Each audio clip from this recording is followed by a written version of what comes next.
And this is my instant film project. I take a lot of polaroids. Specifically, I use Fujifilm Instax Square. Of the photos that I like, I would draw, give them a bit more background context, and expand the story a little. This is a photo that I've taken with my dog, little Freddy. We just hang out at the parks all the time. That's his favorite spot. He just loves being at the park. I took this photo probably for one of the photo shoots that I do with my dog.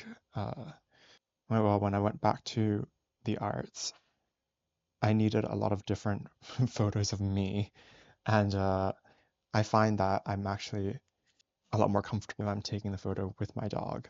It's a bit of fun for both of us, and it also creates a record, just of the things that the two of us did together. So this is a photo that was, well, it's definitely a selfie. I used a lomography instant square glass, which has a crisper glass lens. It produces crisper images.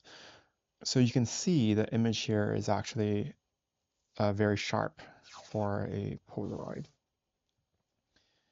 I was experimenting with different ways of taking selfies because it's not easy uh, getting them right. There's a lot more restriction in terms of, if you're taking photos of somebody else, you can move your body, you can position it differently, you can angle the camera with ease. Whereas with selfie, there are a lot more limitations, especially outdoor. You can see a tiny bit of my face, mostly my nose, really. And you can see both Frederick and I, little Freddie and I, we're looking out. So he really likes to look at squirrels. That's a highlight of his day. He barks at them, he chases them. So there's no way any squirrels are getting anywhere close to us. But I do have an image that I've taken before I had little Freddy, of a squirrel that came all the way up close to me.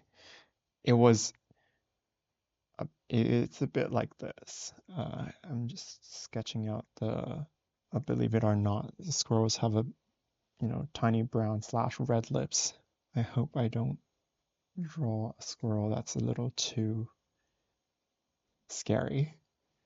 But it's a sketch, so we'll see where we go from there.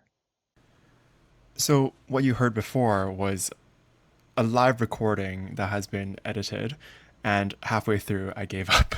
And so what you have here is a sort of post-drawing commentary, and what I did here was identifying a visual anchor and figuring out how to position the squirrel in order to make sure that the entire squirrel fits into the relatively small 6 by 8 inch composition. Of course, with the tapes, you get a even smaller sort of drawing area.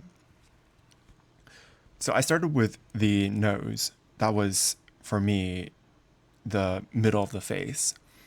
And you're beginning to see edges coming through. I have tried different ways of working with chalk pastel, and what I really like in the end was, so what I've done here is a very line based drawing technique.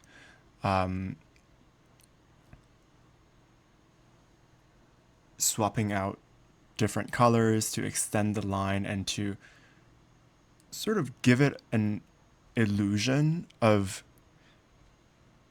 or what I would say, it's not so much an illusion, but I would say more so just making sure that the drawing doesn't get murky, because with chalk pastel it's very easy to smudge. So by not putting in too much pigment and keeping the lines relatively simple, it makes it less likely for the drawing to get murky. So what I've done here is I've put in the lighter colors first, and then I like to put the blacks sort of in the middle of that work process, because the brightest colors come, like I would say the midtones come first, and then the darks, And then I keep the brightest areas white because that is the lightest I can bring it. So if you're painting, for example, you have white paint and the when you overlay it on top of what you have, the midtones, for example, the white would still show. Whereas with chalk, once you smudge it, even with white chalk, you can't really bring it back to the brightest colors, brightest whites. So the technique here is really putting the lines and then keeping the whites clean, and to not draw on them essentially. It can be a little bit tricky because you can see when I don't put any pigment on, when I don't put any chalk on, the texture of the paper comes through more. It's a little rougher. And so it breaks the illusion up a little of having this one full painted surface. So what I do sometimes is I just put in those little bits of what I have here, like, the sort of khakis, browns, in order to make it a little smoother and sort of connect the drawing surfaces. I have been experimenting with color blocks. That's sort of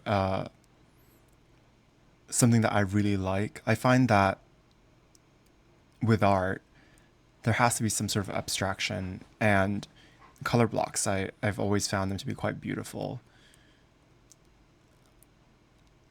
The where you see I put in that horizontal line is it's sort of like an extension of the grass landscape. I thought it was quite cheeky to have that sky blue on the bottom of where the ground is supposed to be. And then you can see on the side it extends the line from the edge of the Polaroid. It's a bit of a graphic design technique. It's You might not know this, but with graphic design, one of the things that we do is we try to find different edges.